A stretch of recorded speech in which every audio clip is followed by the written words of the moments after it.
सही बात पूछो तो सारी साधना केवल देह भाव को मिटाने के लिए है।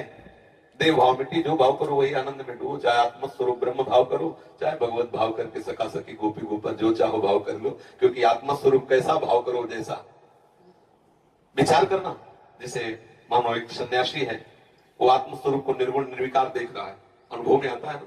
एक भक्त है, उसे दास रूप में देख रहा है।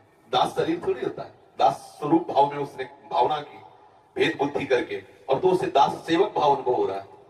जो जैसे भावना करता है आत्मस्वरूप, जैसे अभी हम देह भाव में हैं तो हमें यही तो लग रहा है मैं यही हूं, तो आत्मस्वरूप की भावना हम देह भाव में कर लिए ना।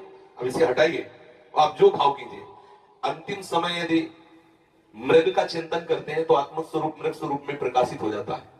भरत जी को देखो, अंतिम समय में स्त्री का चिंतन करते हैं तो पुरंजन अगला जन स्त्री का आत्मस्वरूप कैसा भाव करो जैसा, कोई भाव न करो तो मुक्त हो गए। समझ गए ना, कोई भाव नहीं, मुक्त हो गए। अगर भाव कर रहे हो तो किस कोटि का कर रहे हो, जो कर रहे हो उसी का फल है।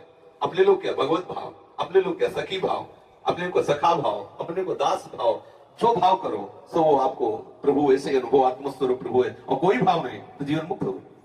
समझ में आ रहा है ना, आत्मस्वरूप कैसा भाव करो जैसा, और कोई भाव न करो तो इसे कहते हैं निराकार और निर्विकार चिदानंद में स्वरूप। बिल्कुल सब सिद्धांत सत्य है, पर अपने भाव को पहले शरीर भाव से हटाना होगा। जब तक शरीर भाव है तब तक विषय भाव है, कोई भगवत भाव नहीं, कोई ज्ञान भाव नहीं, कोई योग भाव नहीं। योग में भी चित्तवृत्ति का निरोध करके विषयों से हटाकर आप परमात्मा स्वरूप प्रभु में लगाया जाता है। ज्ञानी जन देह भाव का नाश करके अपने स्वरूप में स्थित हो जाते हैं। भक्त जन देह भाव का नाश कर भगवत स्वरूप में, जिसे आत्मा कहते हैं ज्ञानी जन, भक्त जन उसे भगवान कहते हैं, योगी जन उसे परमात्मा कहते हैं। तो वही एक तत्व, समझ रहे ना। ये देह भाव हटाना, तुम पुरुष न थे ना हो न रहोगे। ये पोशाक पुरुष की धारण करने से कोई पुरुष नहीं हो जाता, पर ये भाव मिटना बड़ा कठिन है, इसीलिए साधन में लगाया जाता है। अगर भाव अभी समझ में आ जाए तो अब भी आत्मा का कोई बंधन नहीं है। इसीलिए मोक्ष भी झूठा और बंधन भी झूठा। अब वो कोई कहेगा शास्त्रों में इतना मोक्ष का महिमा लिखी है, तो मोक्ष भी झूठा है और बंधन भी झूठा है। जब बंधन ही झूठा है तो मोक्ष कैसा, किसका?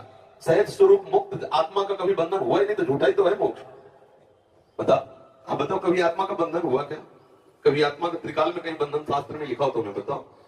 तुमने माना, तुम्हारी मान्यता ही बंधन है, तुम्हारी मान्यता ही मोक्ष है। खत्म के वो मान्यता जितनी जल्दी तुम बंधन से हटा पाओ उतनी जल्दी मोक्ष को प्राप्त हो गए। यही मोक्ष है, न बंधन है न मोक्ष है। बंधन और मोक्ष ये मन की मान्यता के अनुसार है। आप अपनी मान्यता को मन से हटाकर स्वरूप में स्थित कर सकते हैं। इसी के लिए बहुत से साधन बताए गए, ज्ञान मार्ग, कर्मयोग मार्ग, भक्ति योग मार्ग। जिस मार्ग से चले ये प्रपंच का जो है, ये वैराग्य भाव जब तक नहीं आएगा तब तक आंतरिक बातें समझ में नहीं आती। चाहे प्रवचन जितना कर ले, चाहे जितना सुन ले। नायमात्मा प्रवचन लभ्या, चाहे जितना प्रवचन कर ले लेकिन आत्म तत्व का बोध नहीं होता। चाहे जितना प्रवचन सुन ले, चाहे जितना बुद्धि बलवान हो, आत्म तत्व जब वर्ण करे तब होता है। हमारा लक्ष्य दृढ़ हो जाए और साफ बाहरी, आज हम चाहे जितना सुने व्यवहार कोई सत्य मान रहे, देख लीजिए छोटी छोटी बात में प्रतिकूलता अनुकूलता, लड़ाई झगड़ा, राग द्वेष कहाँ है? केवल बातें केवल हो रही। आत्म तत्व बोध की तरफ या भगवत मार्ग की तरफ सच्चाई से चलने लगो, अंदर ही मार्ग दिखाई देने लगेगा, अंदर ही प्रकाशित हो जाता है मार्ग। साधकों को ज्यादा माथापच्ची नहीं करनी पड़ती। जैसे एक यमुना स्नान करने शिष्य जा रहे थे तो गुरुजी ने टार्च दी, अंधेरा था, तो एकदम धीमी सी एक पैर दिखा। बोले गुरुजी इससे लक्ष्य की प्राप्ति कैसे होगी, बहुत कम प्रकाश। बोले जितना एक पैर के लिए प्रकाश है बस वो पैर बढ़ाते चले जाओ तो हर पैर में प्रकाश मिलेगा, आप लक्ष्य तक पहुंच जाएंगे।